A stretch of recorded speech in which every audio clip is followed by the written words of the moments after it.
মাটিতে লুটিয়ে পড়লেন মুসিয়ালা, কান্নায় ভেঙে পড়লেন দোনারুমা। ক্ষণিকের জন্য যেন থমকে গেল সবার হৃদস্পন্দন। ফুটবল বিশ্বে দিয়াগো জোতার শোক এখনও তরতাজা। ঠিক এমন সময় জামাল মুসিয়ালার এমন ভয়াবহ ইনজুরি। সমর্থকরা সাক্ষী হলো আরও একটা কালো দিনের। মাঠে ফেরার আনন্দ, সদ্য পাওয়া 10 নম্বর জার্সির গর্ব, সবকিছু যেন থেমে গেল সেই এক ভয়াবহ সংঘর্ষে। ক্লাব বিশ্বকাপের মঞ্চে ফিরেই আবারও ছিটকে গেলেন জামাল মুসিয়ালা। গোড়ালির হাড় ভেঙে গেছে, ছিটে গেছে একাধিক লিগামেন্ট, যার মূল্য দিতে হতে পারে অন্তত 4 থেকে 5 মাস মাঠের বাইরে থেকে।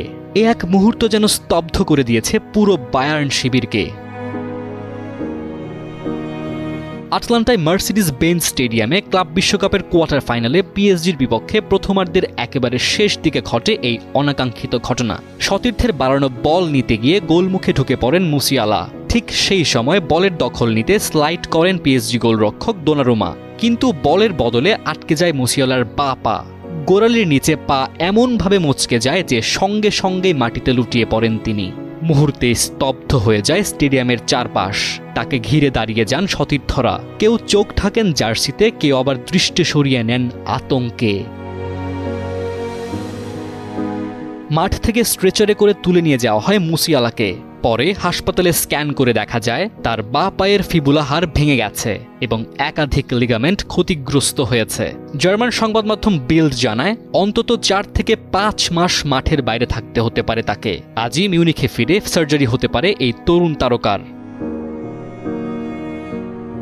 মুসিয়ালার এই ইনজুরির জন্য সরাসরি দোনারুম্মাকেই দায়ী করেছেন বায়ার্নের খেলোয়াড়রা। ম্যাচ শেষে অধিনায়ক ম্যানুয়েল নয়ার বলেন, ওভাবে চ্যালেঞ্জ না করলেও পারত। এমন পরিস্থিতিতে একজন গোলরক্ষককে সতর্ক থাকতে হয়। পরে অবশ্য দোনারুম্মা ইনস্টাগ্রামে মুসিয়ালার ছবি দিয়ে লেখেন, তোমার জন্য আমার দোয়া ও শুভকামনা।